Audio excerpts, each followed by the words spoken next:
అభిమానులారా మీకు ఒక విజ్ఞప్తి, మీరు ఒక రాజకీయ నాయకుడి అభిమానే కావచ్చు, ఒక సినిమా ఇండస్ట్రీ ఫేమస్ పర్సనాలిటీ అభిమానే కావచ్చు, ఒక స్పోర్ట్స్ పర్సన్ అభిమానైనా కావచ్చు, ఎవరైనా కావచ్చు, మీకు ఒక చిన్న విజ్ఞప్తి, దయచేసి మీరు మార్కెటింగ్ ట్రాప్లో పడవద్దు.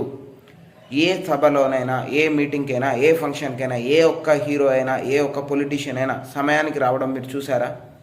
వాళ్ళకి ప్రాపర్ ప్లానింగ్, ప్రాపర్ షెడ్యూల్ ఉంటుంది కదా, ఎందుకు మరి టైంకి రారు? వారు బిజీ అయితే అందరూ ఎవరికొకరికి టైం సెట్ అవ్వాలి కదా, ఒక్కరంటే ప్లానింగ్ మిస్ అయ్యిద్ది అనుకుంటాం. సో దయచేసి మీరు అర్థం చేసుకోండి, వాళ్ళు ట్రాప్ చేస్తారు. ఫస్ట్ ఎంతమంది జనం వస్తారో చూస్తారు. ఒకవేళ వాళ్ళు అనుకున్నంత జనం రాకపోతే డబ్బులు ఇస్తారు, మంది ఇస్తారు, బస్సులు పెడతారు, అన్నీ పెడతారు జనాన్ని మొత్తం గ్యాదర్ చేయడం కోసం. ఆ జనం గ్యాదర్ అయిన తర్వాత హైప్ను క్రియేట్ చేస్తారు, వాళ్ళలో ఒక ఈగర్నెస్ని క్రియేట్ చేస్తారు, అరవడానికి బాగా అరవడం కోసము, ఇంకో చేయడం కోసము హైప్ను క్రియేట్ చేస్తారు, వెయిట్ చేయించి హైప్ను క్రియేట్ చేస్తారు. దయచేసి మీరు అర్థం చేసుకోండి ఇది. మీరు కనుక చూస్తే విజయ్ దళపతి గారి మీటింగ్ తమిళనాడులో 40 మంది చనిపోయారు.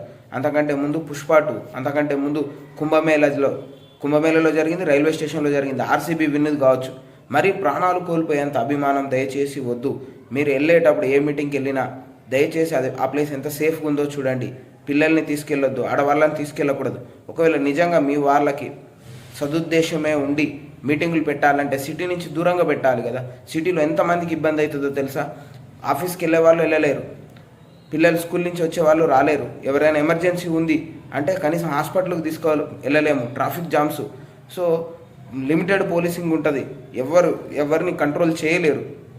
కాబట్టి ఒక యూట్యూబ్ వాళ్ళే యూట్యూబ్లో ఇన్ఫ్లుయెన్స్ చేయగలిగినప్పుడు తర్వాత ఈ రాజకీయ నాయకులు ఎందుకు సోషల్ మీడియాని వాడుకోకూడదు, ఎందుకు న్యూస్ ఛానల్ని వాడుకోకూడదు, లైవ్లో వచ్చి ఎందుకు మీటింగ్ పెట్టాలి?